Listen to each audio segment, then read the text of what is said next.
يا ولد، يا لعيب. الإعلام المصري يشيد بأناحي ويقف له احتراما بعد تشجيعه لمنتخب مصر ضد غانا. حرص عز الدين أناحي لاعب منتخب المغرب على دعم الفراعنة في مباراتهم أمام غانا اليوم الخميس بالجولة الثانية من دور المجموعات بكأس أفريقيا. ونشر أناحي عبر حسابه الرسمي على إنستغرام صورة خلال متابعته لمواجهة مصر وغانا، واضعا علم بلاده إلى جانب العلم المصري ورمز العناق.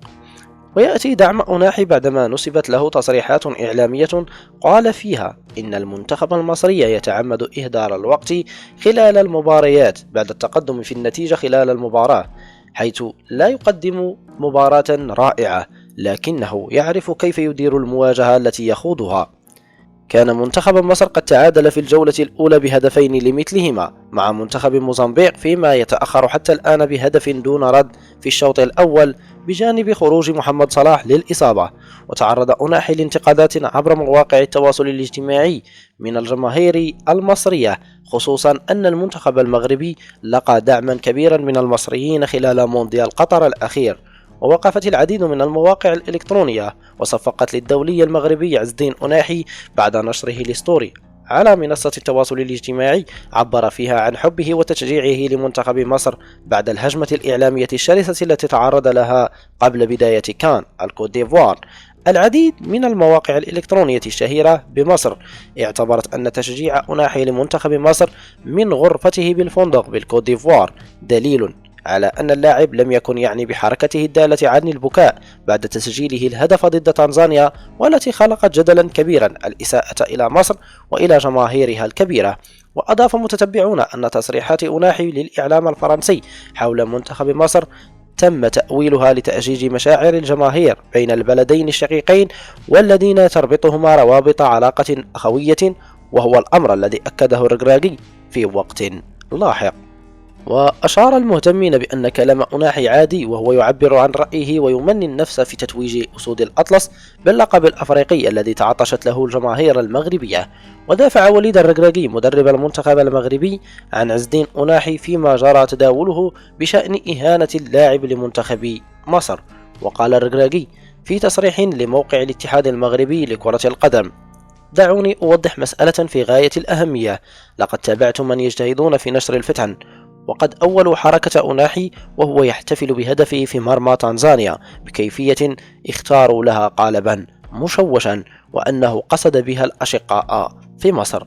وأضاف: أنفي هذا نفيا قاطعا، فنحن مع المنتخب مصر، إنه شقيقنا ونتمنى له مسارا موفقا، ولن نسمح بأن يوضع لاعب بمنتخب المغرب في هذا الجدل الذي لا يستند لمعطيات صحيحة.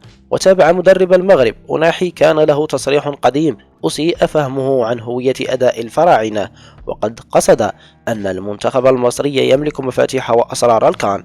وأتم: لطالما قلت إنه ينقص الأسود هذه الخبرة مثل المصريين، لذلك أكرر إنه عبر بفرحته عن أمور لا علاقة لها بأشقائنا.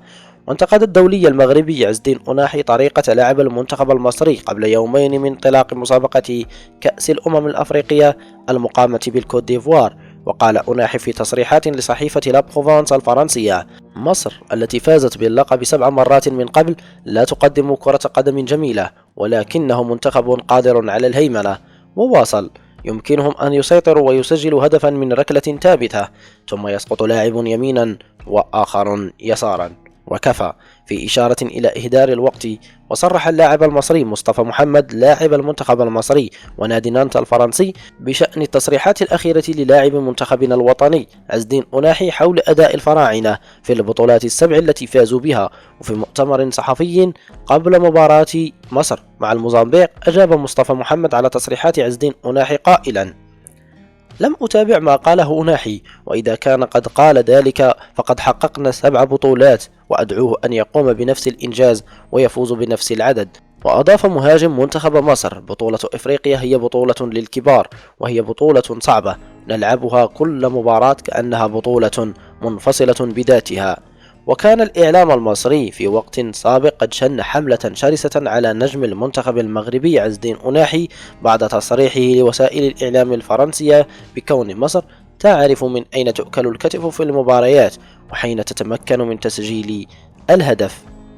تتعمد إلى إضاعة الوقت والتمثيل، وهو التصريح الذي لم يرق للإعلام المصري.